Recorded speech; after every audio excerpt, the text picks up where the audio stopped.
அஸ்ஸலாமு அலைக்கும் வரஹ்மத்துல்லாஹி வபரகாத்துஹு. ஹாய் ஃப்ரெண்ட்ஸ், வீடியோக்குள்ளே போகிறதுக்கு முன்னாடி என் சேனலை சப்ஸ்கிரைப் பண்ணுங்கள். அதே மாதிரி என் வீடியோஸ்க்கு லைக் போடுங்க. ஹவ்வா அலைஹிஸ்ஸலாம் பற்றி இன்றைக்கி நம்ம பார்க்கலாம். இதுக்கு முன்னாடி ஆதம் அலைஹிஸ்ஸலாம் பற்றி நான் வீடியோவில் போட்டிருக்கேன். பார்க்காதவங்க போய் பாருங்கள், கீழே லிங்க் கொடுக்குறேன். ஹவ்வா அலைஹிஸ்ஸலாம் படைக்கப்படுதல். ஆதம் அலைஹிஸ்ஸலாம் அவர்களை படைத்து கல்வி ஞானத்தை கற்றுக் கொடுத்த பின்பு மனித குலம் பெருக வேண்டும் என்பதற்காக அவருக்கு துணையாக அவரது விலா எலும்பிலிருந்தே அவரது மனைவி ஹவ்வா அலைஹிஸ்ஸலாம் அவர்களையும் படைத்தான். அல்லாஹ் தன் திருமறையில் 4வது அத்தியாயத்தில் 1வது வசனத்தில் சொல்கிறான், மனிதர்களே, உங்களை ஒரே ஒருவரிலிருந்து படைத்து உங்கள் இறைவனை அஞ்சுங்கள். அவரிலிருந்தே அவரது துணையையும் படைத்தான். இந்த இருவரிலிருந்து ஏராளமான ஆண்களையும் பெண்களையும் பெருக செய்தான் என்றான். பெண்களுக்கு நலம் நாடுங்கள். நிச்சயமாக பெண் விலா எலும்பிலிருந்து படைக்கப்பட்டவள். விலா எலும்புகளின் மேல் பகுதி மற்றதை விட மிக வளைவாக உள்ளது. அந்த எலும்பை நேராக்க நீ முயன்றால் அதனை முறித்து விடுவீர். அதனை அப்படியே விட்டு விடுவீரானால் அது வளைவாகவே இருக்கும். பெண்களுக்கு நலம் நாடுங்கள் என்று நபி ஸல்லல்லாஹு அலைஹி வஸல்லம் அவர்கள் கூறினார்கள். இப்னு அப்பாஸ் ரலியல்லாஹு அன்ஹு அவர்கள் கூறியதாவது, சொர்க்கத்திலிருந்து ஷைத்தான் வெளியேற்றப்பட்டான். பின்பு அதில் ஆதம் அலைஹிஸ்ஸலாம் அவர்கள் குடியமரப்பட்டார்கள். அவர்கள் தனி மனிதராகவே அதில் உலவி வந்தார். நிம்மதி அளிக்கும் வகையில் எந்த துணையும் அவர்களுக்கு இருக்கவில்லை. இந்நிலையில் சற்று தூங்கி எழுந்தார்கள். அப்போது அவர்களின் தலைக்கு அருகே ஒரு பெண்மணி அமர்ந்திருந்தார்.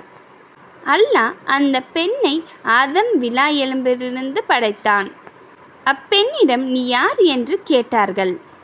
நான் ஒரு பெண் என அவர் கூறினார். நீ எதற்காக படைக்கப்பட்டாய் என கேட்டார். நீங்கள் என்னிடம் அமைதி பெறுவதற்காக என்று அவர் பதிலளித்தார்.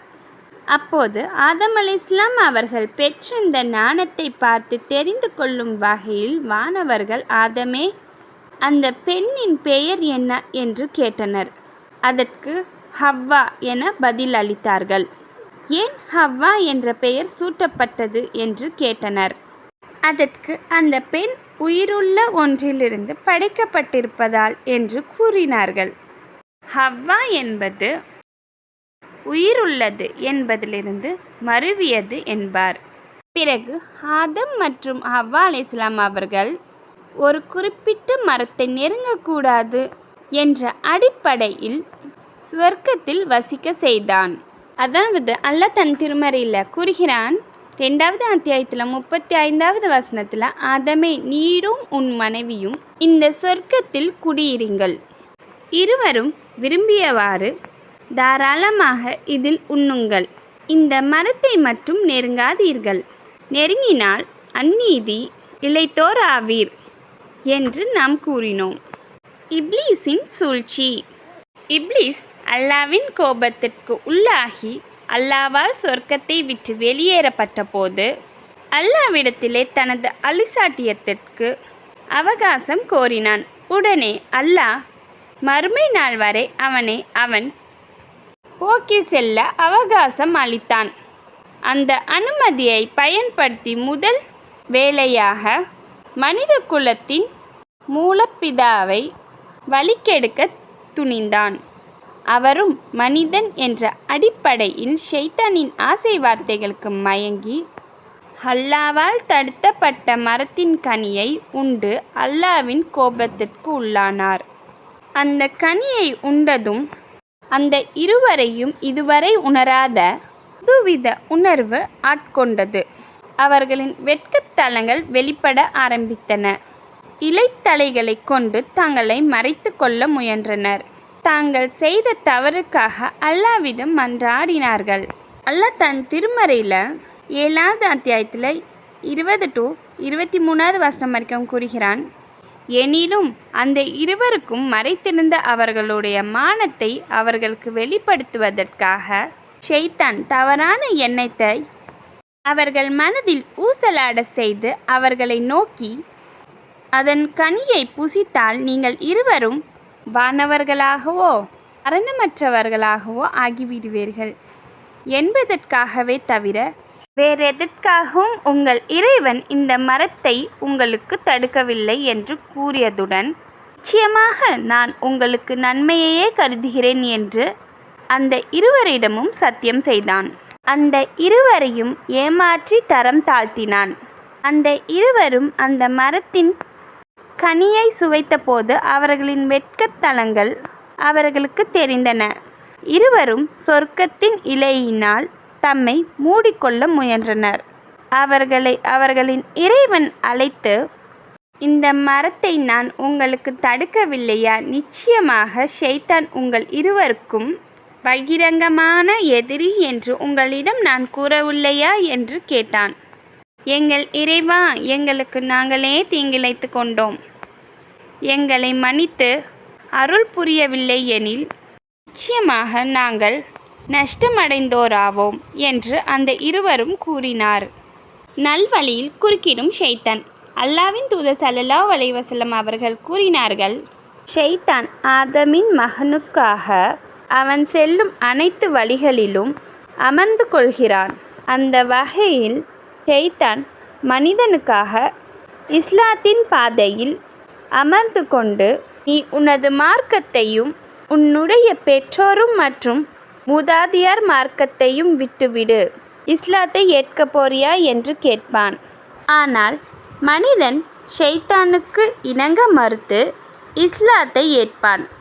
அதன்பின் மனிதனுக்காக அவன் புலம்பெயர்ந்து செல்லும் பாதையில் வந்து ஷைத்தான் அமர்ந்து கொண்டு, உனது மண்ணையும் விண்ணையும் விட்டுவிட்டு நாடு துறந்து செல்ல போகிறாயா? நாடு துறந்து செல்வோரின் நிலையானது கால் போன போக்கில் போய்விடக்கூடாது என்பதற்காக நீண்டதோர் கயிற்றில் கட்டி மேய விடப்பட்ட ஒரு குதிரையின் நிலையை போன்றதுதான் என்பான். அப்போதும் மனிதன் ஷைத்தானுக்கு இணங்க மறுத்து புலம்பெயர்ந்து செல்வான். பின்னரும் மனிதனுக்காக அவன் அறப்போருக்கு செல்லும் பாதையில் வந்து அமர்ந்து கொண்டு, அறப்போர் என்பது உயிரையும் உடைமையையும் அழித்து கொள்வதாகும். எனவே நீ போர் புரியும் போது கொல்லப்படுவாய். பின்னர் உனது மனைவி மற்றொருவருக்கு மணமுடித்து கொடுக்கப்படுவாள். உனது செல்வம் பிறரோர்க்கு பகிர்ந்தளிக்கப்படும் என்றெல்லாம் ஷைத்தான் கூறுவான். அப்போதும் மனிதன் ஷைத்தானுக்கு இணங்க மறுத்து அறப்போர் புரிவான். மனிதர்களில் யாரேனும் இப்படி ஷைத்தானுக்கு மாறு செய்துவிட்டால் பின்னர் இறந்தால் அவரை சொர்க்கத்தில் நுழைவிப்பது வல்லமையும் அன்பும் மிக்க அல்லாஹ்வின் பொறுப்பாகும். அவர் நீரில் மூழ்கி இறந்தாலும் அவரை சொர்க்கத்தில் நுழைவிப்பது அல்லாஹ்வின் பொறுப்பாகும். அவரை அவரது வாகனம் கீழ் தள்ளிவிட்டு இறந்தாலும் அவரை சொர்க்கத்தில் நுழைவிப்பது அல்லாஹ்வின் பொறுப்பாகும். ஷைத்தானை விட்டு பாதுகாப்பு தேடுதல். மனிதன் மீது ஷைத்தான் ஆதிக்கம் செலுத்துவதிலிருந்து அல்லாஹ்விடம் பாதுகாப்பு தேடுவது தொடர்பான வழிகாட்டுதல் ஹதீஸ்களில் வந்துள்ளது. அப்துல்லா பின் உமர் ரலியல்லாஹு அவர்கள் கூறினார்கள், அல்லாஹ்வின் தூதர் ஸல்லல்லாஹு அலைஹி வஸல்லம் அவர்கள் காலையிலும் இந்த துஆவை ஓதிக்கொண்டே இருப்பார். இம்மையிலும் மறுமையிலும் நான் உன்னிடம் ஈடேற்றத்தையே வேண்டுகிறேன்.